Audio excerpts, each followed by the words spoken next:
Hello and welcome to The Nation. I'm GERARD RATNAM. As Malaysia reflects on hosting the 47th ASEAN Summit, what lessons can we draw from our moment in the spotlight? Joining me is leadership coach FARIDAH. HAMEED. She's here to unpack Malaysia's presence on the ASEAN stage and the kind of messaging that defined our leadership moment. FARIDAH, thanks for coming back. It's good to have you here in the studio. We haven't had you for quite a while, but I'm sure you've got a lot to tell us with regards to this. Thank you for having me back. Yeah. So I'd like to begin with the power of respect. Okay. Now, I guess the strong turnout of global leaders during Malaysia's ASEAN chair showed how much respect we as a country commands. Now, what do you think earned that respect? Which would, if we can boil it down to a few things, it would be policy, personality, and for me, I think to some extent, perception. Well, I think it's a combination of all three. The thing about Malaysia is, and I think what makes us unusual in this world is that we have always demonstrated this kind of a bridge of who we are. And so we don't fight with people, we don't antagonize people, we just make an effort to get on with everyone. Because we are a small country, right? We've always been a small country that's needed everybody else. So I think if I could kind of condense it into the 3 R's, which is the rivals, the richest, and the rising economies. So we brought in the rivals, the richest, and the rising economies. Okay. So the fact that we were able to bring in Trump and China's Premier Li Qiang, I hope I'm pronouncing him right, two of the world's richest countries, but they're rivals, and they came to Malaysia. Right? And then we have Vietnam, which is one of the fastest growing economies. And then our newest member, which was Timor-Leste, which is a still developing economy. And so what Malaysia brought together was something that is actually quite rare. Very few blocs can do that, where no one party is being dominant. Right? And so this is why I believe that public diplomacy is so much about trust, and it's not just about policy. Now, let's talk about leadership for a while. Leadership today has become less about position and more about credibility, or at least that's what some say. Do you think that's the case? I think it's a combination of both. Yeah. You know, if you're talking about public leadership and on a national scale, right, you need the power and the position. And so because that gives you the muscle, that gives you the ability to open doors. But what we also have to consider is, in today's world, it's a world that's very fragmented. And when it comes down to the times in which we live, which is uncertain times, I think people want adults in the room. They don't really want heroes. Heroes work during elections. But when you are having diplomatic and trade initiatives with the world, what they want is adults in the room. They want people who are measured, people who can dialogue, people who can bridge, and people who can get along. That's how you build nations. But whilst mentioning this, Trump was in the room. Yes. And how does that fit into this equation? I think the fact that Malaysia was able to bring him, and we all saw that moment when he arrived and with PM Anwar, it's an unscripted, unfiltered moment. And whatever one may think of Trump and his hyperbolic language, I think that moment was very human. And just watching even the dancers who were there, who were kind of responding to him and he was responding to them, I thought that was a very warm moment for Malaysia. Right, but then there's the flip side to this, or flip side to this, where you have public diplomacy specialists saying that you have to honor a national guard when you come down, and a few other things that took place, like the Prime Minister getting into his car. Everyone used that as fodder for, a meltdown on social media. I totally don't agree. I think there are very human moments in public diplomacy, and I think those are the moments in which relationships are created. GERARD, we know, in the end, we're all human beings, right? And I think, how do you break the ice? Wasn't that a great way to break the ice? The fact that Trump invited PM Anwar into the Beast, that's a very important moment. The drive to KLCC, I think, is from there, about 40 minutes. Right. Imagine what they would have discussed in that moment to break the ice. So I think, to me, that was a very good diplomatic moment. Now, let's talk about people and what makes them trust the leader, especially in uncertain times like we have now. We grew up in the 80s, and during the Cold War, we had ripple effects of it, saying it's 2 minutes to midnight on the doomsday clock, so on and so forth. Yes. But we live in very uncertain times now, maybe worse than it ever was. But no, I mean, we just keep Forrest Gumping our way through this, not knowing where we're going. But when you talk about qualities that make people trust the leader, what are these qualities they look for, especially in times like these, uncertain times? Yeah, so a lot of people would refer to Trump because there's a lot of nationalism. If you look around the world, Gerard, a lot of countries are kind of digging their heels into nationalism. Many leaders are elected because of their nationalistic narrative. But when you look at the global, the way countries engage globally, it is about the trust, and the trust can happen in a moment. It can happen over a long time. So there's two types of trust. But I think in the end, the trust comes to the fact that it's universal, right? That we say that whatever we say, we're going to do, and when we don't align to that, the trust is going to go down. So I think it's nothing new, nothing great. Gurus could come up with some versions of that. But I think trust is just created by being measured and being calm and being credible.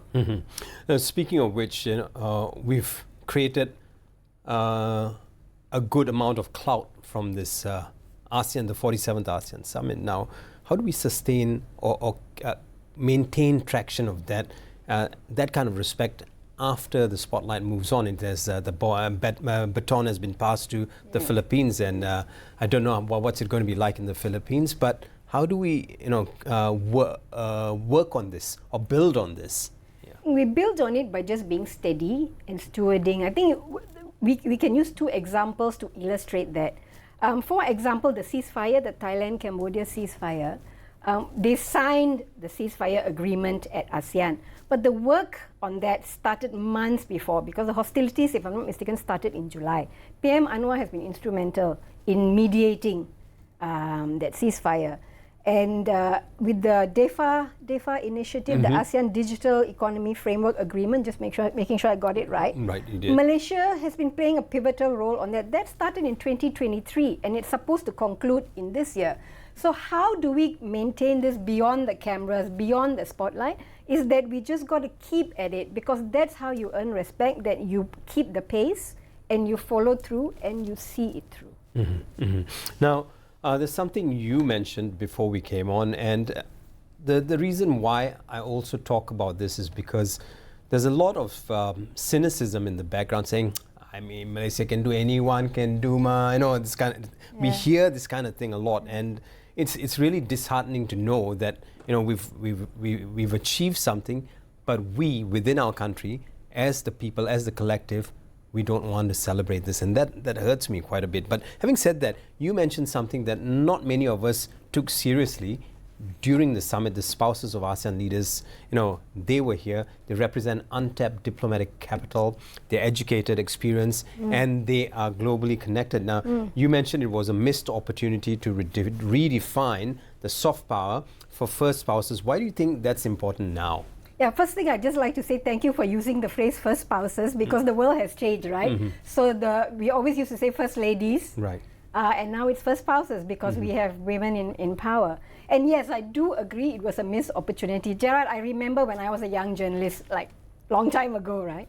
Those days, even when we had CHOGM, the Commonwealth Heads of Government, or we had any other major event, they were doing the same things that they did at the ASEAN Summit now, like 30 years later, where they're going for kebaya embroidery, going to looking at artisans and things like that. And I think we have to move with the times. Just to give the audience an insight, China's premier, his wife, Lin Huan, is a retired civil servant who previously worked in the Transportation Bureau of one of the provincial government.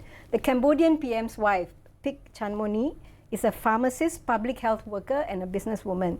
Liza Marcos, who's the wife of the president of Marcos, is a lawyer.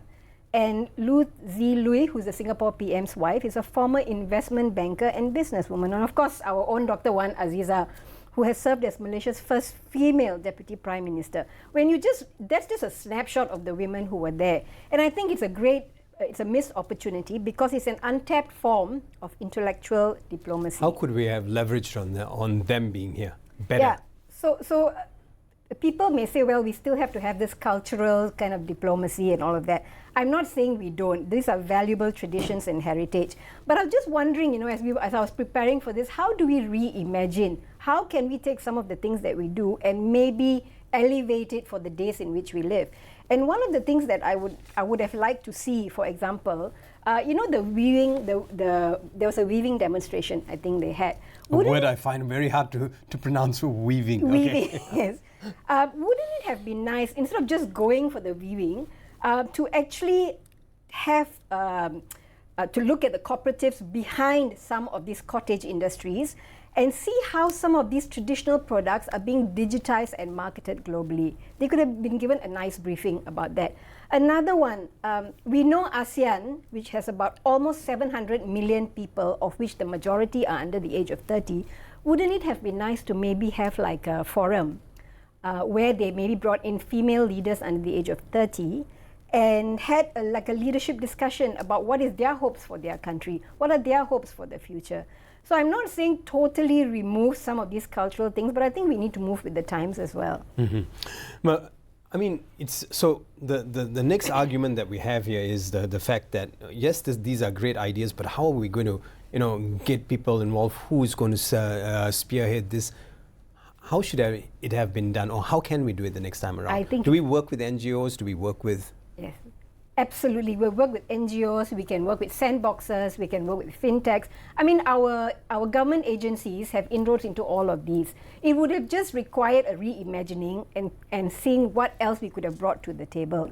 So I don't think it's that complicated, because we held the ASEAN Summit. We've held many summits in this country. It's the logistics of it, and it can be done. Mm-hmm. Now, influence and diplomacy, is something that we want to see passed down to the next generation, and from this ASEAN Summit, be it spouses of heads or heads themselves, or just ASEAN leaders and all the ASEAN leaders and dialogue partners working together to make sure that this becomes more of a thing for people within ASEAN, which means the younger generation will understand what it is. Where every time you speak to the younger generation, there's a sort of a disconnect. Okay, ASEAN's going on, a lot of nice cars, big people here.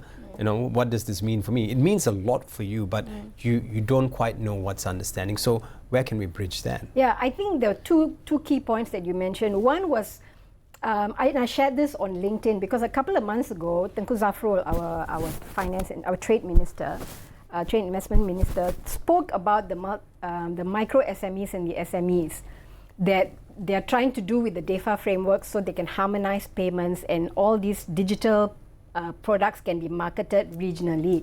So I think that somehow could have been an opportunity to bring in some of these e-commerce players, some of the smaller MSMEs and SMEs, to have a dialogue with some of these people so that they can also share experiences. So that would have attracted the younger people.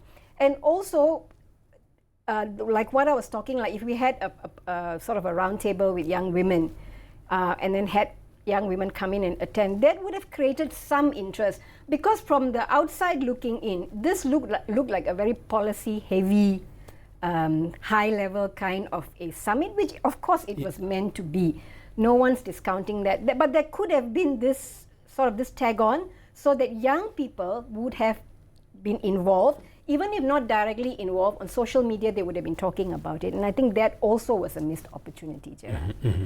Now, I'd like to move into something you said to me a very long time ago, and it stayed with me for a while, that in Malaysia we find it hard to do things, and we find it hard for people to lead, or even if you're a leader, like whether you're a supervisor or you're a desk manager or whatever, it's very hard to lead when everyone is talking over each other. And you mentioned this before. Malaysia has this problem because on social media everyone's talking over each other, and we'll never let anyone lead. Now, and you've said leadership is harder today because everyone's talking and a few are listening. Now, how can we rebuild a culture of listening in politics, business, and even family? And I'm sort of deviating here because I want to bring this ASEAN thing back to us. Yeah, I think listening is sort of the hard thing for a lot of people, right? Yeah. Because everybody now has got an opinion about everything. And so we kind of, on social media, you're just listening to your echo chamber, Right? The algorithm ensures that you're only getting the feeds that are the echo chamber. And so what I do, I can only speak from my experience, Gerard. When it comes to politics, I make an effort to listen to the other side. I may not agree with them, but I actively seek out what they are saying so that I can see where they're coming from, because they also have their stakeholders. There is a portion of the community that truly believes in them. So whether it's business or it's politics, I think we really have to move away from this echo chamber thing. I'm right, I know what I'm doing, because we don't. The world is moving so fast. Everything is so fluid. And so people just have to make an effort to say, listen, you know what? I may disagree with you, but I want to hear what you got to say. I only have one caveat to that, and I always tell people, disagree with me as much as you want, because I want to hear your point of view. Just be respectful and be able to substantiate your point of view. So that's where we run into problems, because a lot of people will just have outrage, but they cannot substantiate. And so that goes back to education, that goes back to knowledge. You must be able to debate your argument.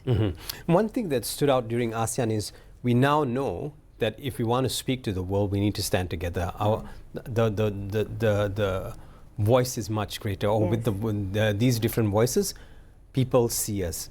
Now, if we bring that back to where we are, for the longest time we said, you know, all the racial bias and whatever we have in this country were brought about by politicians.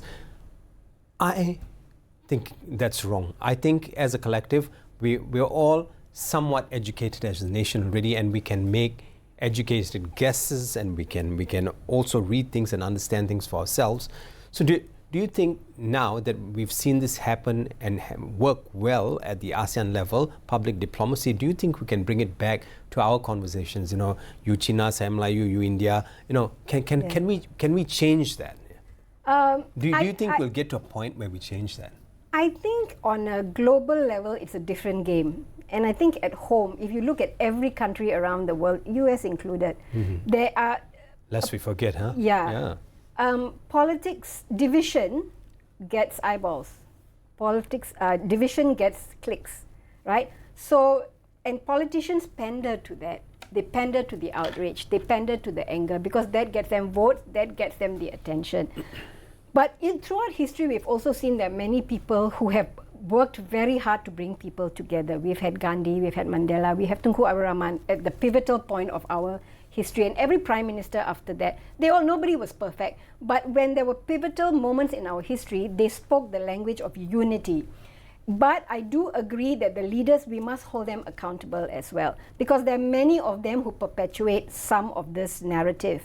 And we have to hold them accountable, which means the media must question them. On social media, you'd be surprised. I'm a lot on social media, particularly TikTok, because it's so popular in Malaysia. I think it has like a 90% penetration rate. You'd be surprised whenever there is something that makes people very unhappy. A politician has said something. Across the board, you'll see every race, people will counter that narrative. And so that gives me hope.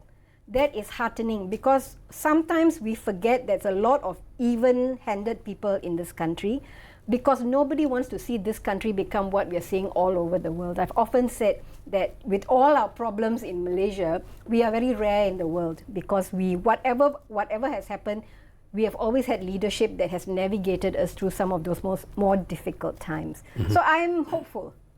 Right. COVID was one. I mean, the great lockdown was an eye-opener for me to see how we transition so well without any hiccups. But ultimately, what kind of leadership culture do we need if you're serious about nation building? And I know we only have times of the year when we talk about this. When we talk about nation building, it has to happen in August and September, But I think this is something we need to talk about, because we really have a lot more to build, or a lot more we can build on as a nation. Completely agree with you. We'll only talk about all these unity things come Merdeka, which is unfortunate. And then when we have tourism next year, Tourism Malaysia, suddenly we see sort of an equal balance of all the races being featured. Right? Yeah. So it's very unfortunate. What I would like to see, and I think, again, I'm going to go back to the fact that we, like all the other countries in ASEAN, we have a huge young population. And I think we need what I call a new leadership literacy. What do I mean about that? New leadership literacy. Okay. What do I mean by that? Because I think these young people, as we move ahead, we have to start questioning what we've inherited as much as where we're going. Because if we ignore some of those things that we've inherited, we are likely to keep repeating and perpetuating that. So I think the next generation has to have the courage to question a lot of things, like why are we doing the things this way? Why are we speaking this way? Why are we having these policies that do not serve everyone? And we're already seeing that. That is why I think the movements of this young generation is what's going to change nations. Because previously in our generation, it was top down, right? The leaders tell us and we kind of just follow along and we listen. But this is being driven by a younger generation who's questioning a lot of things. And they have every right and they should be doing it. And so I keep coming back to the fact that I think I'm very hopeful because the social media has given them that space. And Malaysia, to our credit, I really have to say this, we are not censoring as much as somehow our social media is we are allowing people to voice their opinions as long as they're respectful. And I think that's a really good thing. And so leaders should pay attention to what's going on all of this social media. Take note.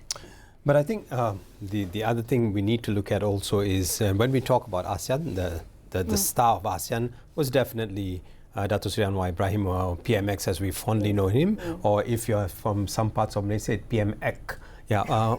What are your thoughts on him? You know, I mean, steering the ship with regards to ASEAN this year, before we close. I think no matter what people may think of him, whether some people like him, some may not completely agree with him, I think collectively you have to say he did a very good job. He was very steady during it all, and he embodied this Malaysian thing of we are the bridge. We are the bridge to everybody here. There were, Thailand, Cambodia fighting, Trump, a lot of people were upset he was coming, but he was very measured.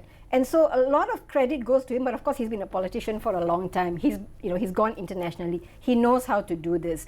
And so I think he brought a nice balance of the statesman as well as being someone who is sort of funny, approachable. Tok Mak to me also stood out. I watched his press conferences. I think he had humor with the media. And then he was very serious. He was a great spokesman for what was going on in terms of the policy initiatives. So I want to say that I think with all the logistics, the leaders, the logistics and the public, I think it just went really smoothly. I was just so proud to be a Malaysian because it reflected that we are a matured democracy and that despite all our disagreements, we can come together to showcase the best of Malaysia. Now, in the last few minutes before we close the show or the program, let's talk about the media for a while. With the coverage you've seen from the time of Chogam up until now, do you think we're doing better, or there's more we can do to up the standards of the media? Because every time, at times like this during ASEAN and Chogam and whatever you have, when it's something international, we always have to clear the pathway for people like CNN, BBC and all when they come to our country, and that's not afforded to us at any point. Now, with regards to the media and what we're doing, what's your advice to leaders of media houses or media organizations in Malaysia? Yeah, it's been a long time since I'm in the media, but I have to be honest with you, I was so nostalgic about what happened during my time. In my time, we didn't have the press centers. Of course, we didn't have computers. We were not getting feeds and all of that. I think you're absolutely right. We kind of, I won't say bow down, but we kind of give way to sort of the international, the CNNs, the CNBC and all of that. And I think for our leaders, there should have been space for them to brief our journalists a little bit more in depth so that our media could have had more in-depth stories. The other thing that I would have liked to see more, and we saw a little bit of it, the Timor-Leste and the emotional aspect of that, I would have liked to see stories about the journalists and how they were covering it, sort of the human interest stories, and I'm sure there were many human interest stories there. So I felt that was a bit low because it's the human interest stories that kind of get us to understand each other a little bit more. So I would have liked that, but I'm kind of curious, what would you have liked?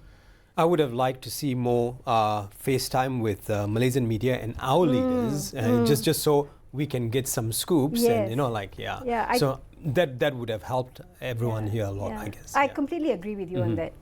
On that, thank you very much, Faridah. Always a pleasure having you here. One of the greatest journalists I know. Hey, please follow us for more in-depth conversations on topics that matter. For updates on what's happening in the news or in the country and outside the country, go to Bernama.com. This has been The Nation on Bernama TV. I'm Gerard Ratnam. Thanks for watching.